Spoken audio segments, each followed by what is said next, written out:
السلام علیکم دوستو، میں ہوں عبد الماجد اور آپ دیکھ رہے ہیں دی فیکٹیکل گائے۔ دوستو، آج ہمارا سفر ترکی کی جانب ہوگا۔ ترکی، جسے اس کی لوکیشن کی وجہ سے مشرق کا دروازہ بھی کہا جاتا ہے، اس کی تاریخ اور ثقافت بہت قدیم ہے۔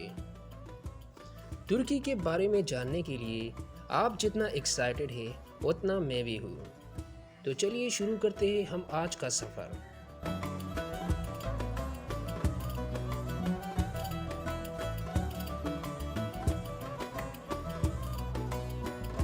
استنبول جو نہ صرف ترکی کا سب سے بڑا شہر ہے بلکہ ترکی کا ثقافتی، معاشی اور تاریخی مرکز بھی ہے، جو کہ گرینڈ بازار، بلو موسک اور آیا صوفیہ جیسے شاہکار کا گڑھ ہے۔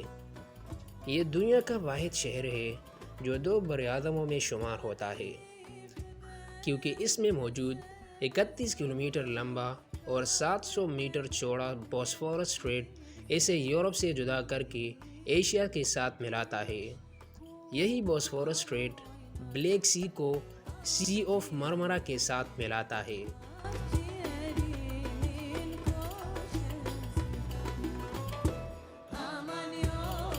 نیدرلینڈ اگرچہ ٹیولپس کے لیے مشہور ہے، لیکن آپ کو یہ جان کر حیرانی ہوگی کہ ٹیولپس کی کاشت پہلی بار ترکی میں سلطنت عثمانیہ کے دوران ہوئی۔ یہی وجہ ہے کہ 10ویں اور 11ویں صدی کے بیشتر فارسی شعراء کی لکھی گئی نظموں میں ٹیولپس کا ذکر جگہ جگہ ملتا ہے۔ مزید یہ کہ 16ویں صدی میں ترکی کے ٹاپ کپی پیلس کے شاہی باغات میں ٹیولپس کی بے شمار اقسام اگائی جاتی تھیں، کیونکہ اس وقت کے سلطان سلیمان، جسے سلیمان دی میگنیفیسنٹ بھی کہا جاتا ہے، اور سلطان احمد سوم کو ٹیولپ سے شدید دلچسپی تھی۔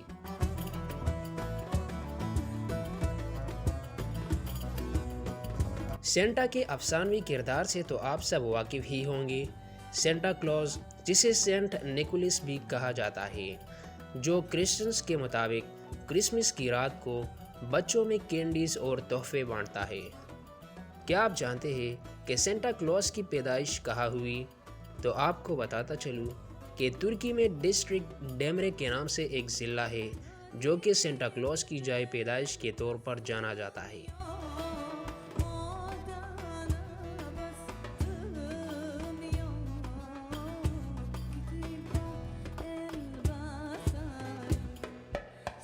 تھوڑی سی میٹھی اور تھوڑی سی کریمی اس ڈرائی فروٹ سے کون واقف نہیں، جسے اردو میں چلغوزہ، عربی میں بندق، فرینچ میں نویزٹ، جرمن میں ہیزل نٹس، چائنیز میں لیدی اور انگلش میں ہیزل نٹ کہتے ہیں۔ کیا آپ جانتے ہیں کہ دنیا میں ہیزل نٹس کی کاشت سب سے زیادہ کہاں ہوتی ہے؟ تو اس کا جواب ہے ترکی۔ ترکی میں دنیا کے 70% ہیزل نٹس کی کاشتکاری ہوتی ہے، جہاں ہر سال 7.5 لاکھ ٹن ہیزل نٹس اگائے جاتے ہیں، جبکہ اٹلی صرف 1,30,000 ٹن ہیزل نٹس سالانہ اگاتا ہے، جو کہ ترکی کو ایک انڈسپیوٹڈ ہیزل نٹس ہارویسٹر بناتا ہے۔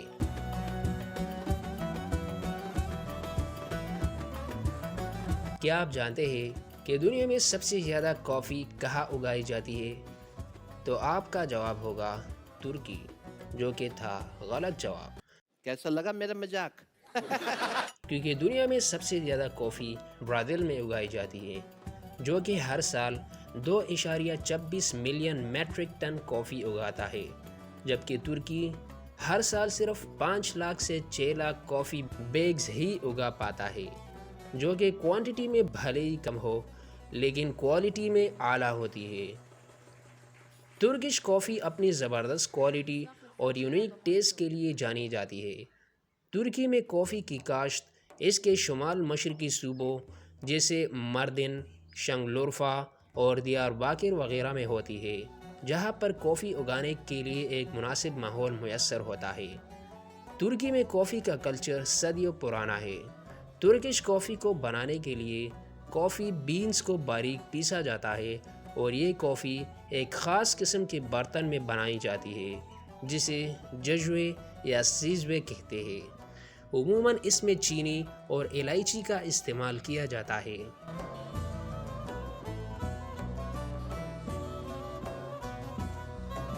بکلاوا، جسے ٹرکش مٹھائیوں کا بادشاہ کہنا غلط نہ ہوگا۔ اس لذیذ مٹھائی کو پستہ، بادام، کاجو، اخروٹ، دارچینی، لونگ اور شہد سے تیار کیا جاتا ہے۔ لیکن آپ کو یہ جان کر حیرانی ہوگی کہ اس سویٹ ڈش کی ابتدا صدیوں پہلے قدیم گریس میں ہوئی تھی، جو کہ بعد میں تجارتی قافلوں کے ہمراہ سلطنت عثمانیہ بھی پہنچ گیا۔ اس وقت اس سویٹ ڈش کو صرف شاہی کوک، جسے ہیلوسس کہتے تھے، سلطانوں اور جرنیلوں کے لیے بناتا تھا۔ بعد میں یہ مٹھائی عام ہو گئی۔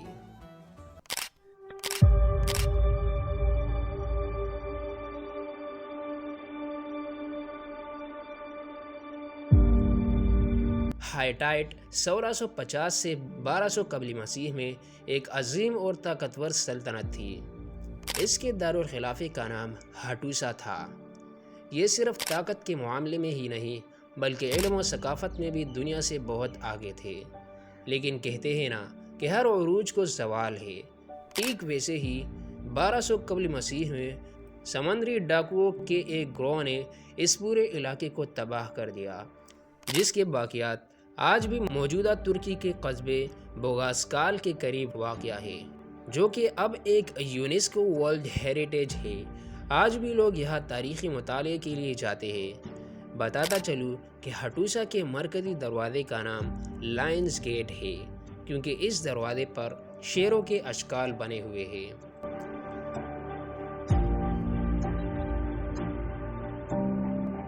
ترکی کی گہرائیوں میں کچھ ایسے راز دفن ہیں جنہیں گوبیکلی ٹیپ کہتے ہیں۔ یہ 20 ٹن وزنی ٹی شیپڈ پتھر ہے جو کہ جنوب مشرقی ترکی کے ایک صوبے سینلیرفا میں موجود ہے۔ ان کی کل تعداد جو اب تک دریافت ہوئی ہے 60 پتھروں کے قریب ہے، اور اب بھی آرکیولوجسٹ ان کی کھوج میں لگے ہوئے ہیں۔ ان پتھروں کی اونچائی 20 فیٹ ہے۔ تاریخ دانوں کے مطابق ان پتھروں کو اس وقت تراشا گیا تھا جب کھیتی باڑی اور گاؤں شہروں کا بھی تصور نہیں تھا، یعنی آج سے تقریباً 12,000 سال پہلے۔ ان پتھروں کو جانوروں کی تصاویر، عجیب و غریب قسم کے نشانات اور شکار کی جھلکیوں سے تراشا گیا ہے۔ ان عجیب سے دکھنے والے پتھروں نے تاریخ دانوں کو حیرت میں ڈالا ہوا ہے کہ انہیں کس نے بنایا تھا، انہیں کیوں بنایا گیا تھا، کیا یہ کوئی مندر وغیرہ تھا یا کیا تھا؟ ماہرین آج بھی ان سوالوں کے جواب ڈھونڈنے کی کوشش کر رہے ہیں۔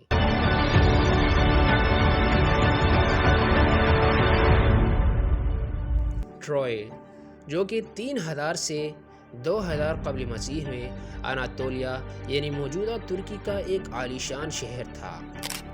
جب ٹروئے کا شہزادہ پیرس گریک اسپارٹن مینیلس کی بیوی ہیلن، جو کہ اپنے زمانے میں دنیا کی سب سے خوبصورت عورت تھی، کو اپنے شوہر سے بھگا کر دور اپنے شہر ٹروئے لے آیا تو مینیلس جوش میں آ گیا اور اپنی آرمی کو لے کر ٹروئے پر حملہ کرنے نکل گیا۔ کہا جاتا ہے کہ مینیلس کی فوج نے 10 سال تک ٹروئے شہر کا محاصرہ کیے رکھا۔ یہ ان سے جیت نہ سکے کیونکہ ٹروئے کی آرمی پیرس کے بھائی ہیکٹر سنبھال رہا تھا۔ بالآخر مینیلس کو ایک ترکیب سوجی۔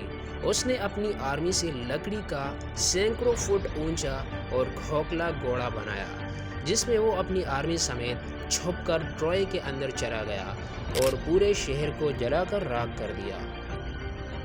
آج بھی ترکی کے چنکیل صوبے میں ٹروجن گھوڑے کی طرح ایک 9 میٹر لمبا نقلی گھوڑا موجود ہے۔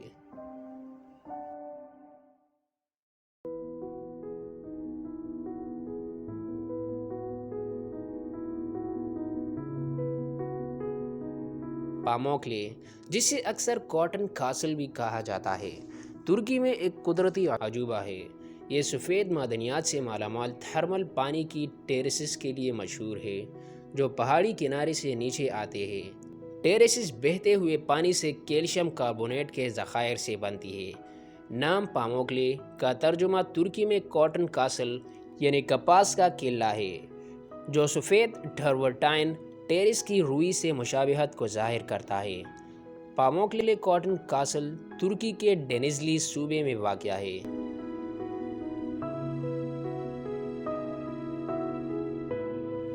فیری چمنیز ترکی کے نوے شہر نامی صوبے میں واقع ہے۔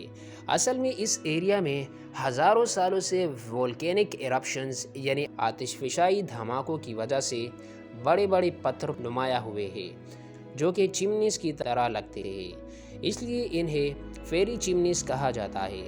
قدیم ترکی کے رہائشیوں نے یہاں پر ایک زیر زمین شہر بسایا جسے بعد میں کپادوچیا کا نام دیا گیا۔ یہاں پر زیر زمین ہوٹلز، چرچز اور میوزیم وغیرہ بھی موجود ہیں۔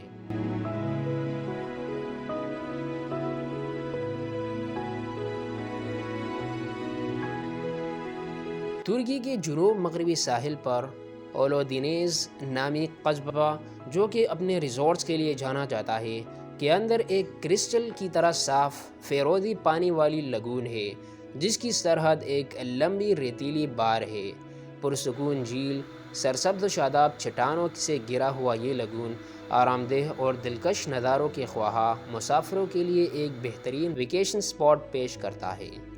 زائرین ریتیلی ساحلوں پر تیراکی، سنورکلنگ اور سن بات میں شامل ہو سکتے ہیں، جو بحیرہ روم کی اس خوبصورت جنت میں ناقابل فراموش لمحات پیدا کر سکتے ہیں۔ گاڑی اسٹارٹ کر۔ چپل چھوٹ گیا۔ ہم فرسٹ گاڑی چلا کر۔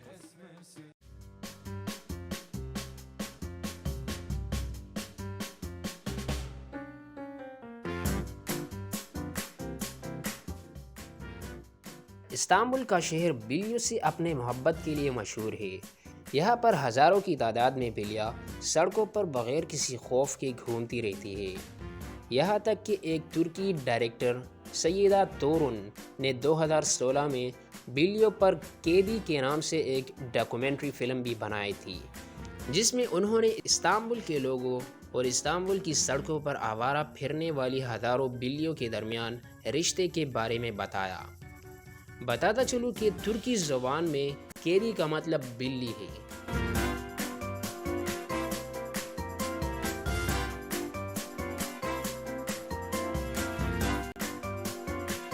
انگورا ایلیور، جسے ٹرکش انگورا بھی کہا جاتا ہے، بلیوں کی قدیم ترین اور خوبصورت نسلوں میں سے ایک ہے، جسے سب سے پہلے ترکی کے علاقے انقرہ میں پالا گیا تھا، اسی وجہ سے اس کا نام انگورا رکھا گیا۔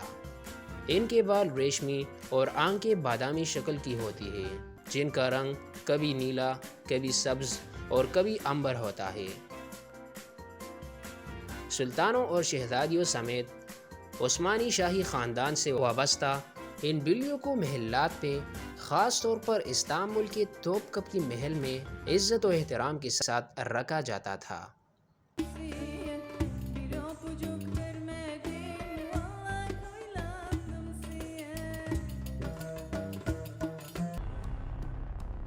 ترکی میں top gun flight academy Izmir air force academy کے اندر کام کرتی ہے، جو لڑاکا پائلٹوں کے لیے تربیتی میدان کے طور پر کام کرتی ہے۔ ازمیر ترکی میں واقع یہ ادارہ تاریخی اہمیت کا حامل ہے کیونکہ اس نے ٹام کروز کی مشہور فلم ٹاپ گن کے پہلوؤں کو متاثر کیا۔ اکیڈمی ایک جامع تربیتی پروگرام پیش کرتی ہے جو فلم میں دکھائے گئے شدید اور مسابقتی ماحول کے متوازی ڈرائنگ کرتی ہے۔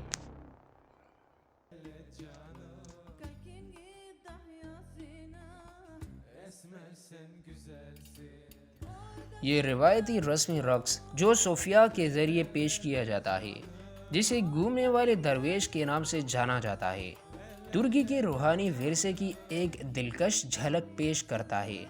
جب شرکاء مراقبے کے دائروں میں خوبصورتی سے گھومتے ہیں، جو کہ اتحاد کا ایک مظہور کن اظہار بن جاتا ہے، یونیسکو کے ناقابل تسخیر ورثے کے طور پر تسلیم شدہ یہ مقدس رقص محض کارکردگی سے بالاتر ہے۔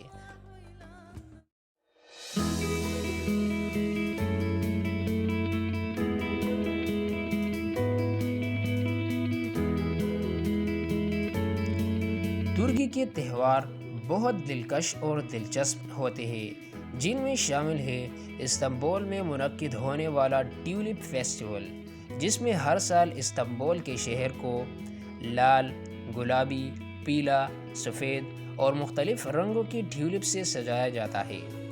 یہ تہوار ہر سال اپریل کے مہینے میں منعقد ہوتا ہے، جو کہ ٹیولپس کے پکنے کا مہینہ ہوتا ہے۔ یہ تہوار نہ صرف ٹیولپس کی خوبصورتی کو ظاہر کرنے کے لیے ہوتا ہے، بلکہ اس میں ثقافتی تقریبات، موسیقی کی پرفارمنسز اور آرٹ کی تنصیبات بھی شامل ہوتی ہے۔ دوسرے تہوار کا نام انٹرنیشنل بلون فیسٹیول آف کپادوچیا ہے، جو کہ ہر سال جولائی کے مہینے میں منعقد ہوتا ہے۔ اس تہوار میں کپادوچیا کے اوپر آسمان مختلف رنگوں کے ایئر بلون سے بھرا ہوا ہوتا ہے، جو ایک مسحور کن منظر پیش کر رہا ہوتا ہے۔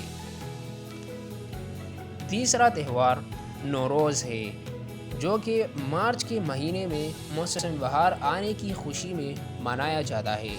یہ تہوار صرف ترکی میں ہی نہیں بلکہ آذربائیجان، ایران اور دیگر ممالک میں بھی منعقد ہوتا ہے۔ ترکی میں نوروز ملک بھر میں منایا جاتا ہے اور اسے سرکاری عام تعطیل کے طور پر تسلیم کیا جاتا ہے۔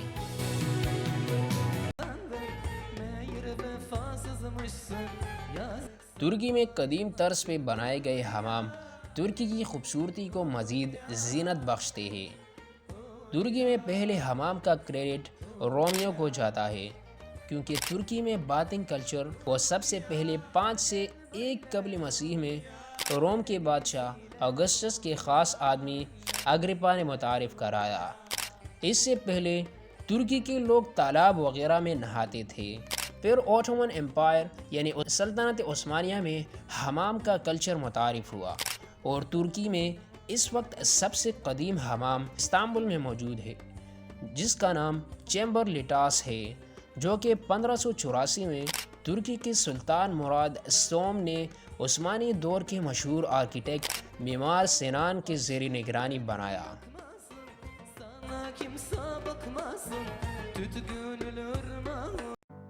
لائکن وے، جو کہ ترکی کی جنوب مغربی ساحل کے قریب ایک 540 کلومیٹر لمبا ٹریکنگ پاتھ ہے۔ اس پر ٹریکنگ کے دوران آپ دور دراز کے گاؤں جیسے کبک، فرالیا اور الینکیا وغیرہ کا نظارہ کر سکتے ہیں۔ ساتھ ہی قدیم کھنڈرات جیسے اولمپس کا قدیم شہر اور لائکن راک کا ٹومب، پترا، زینتوس اور تلوس وغیرہ کے کھنڈرات کو بھی ایکسپیرینس کر سکتے ہیں۔ اس کے علاوہ ٹریکرز دلکش نظاروں جیسے فیرودی پانی کا ساحل، بٹرفلائی ویلی اور کیپ کیلیڈونیا کے قریب چٹانوں کا شاندار نظارہ کر سکتے ہیں۔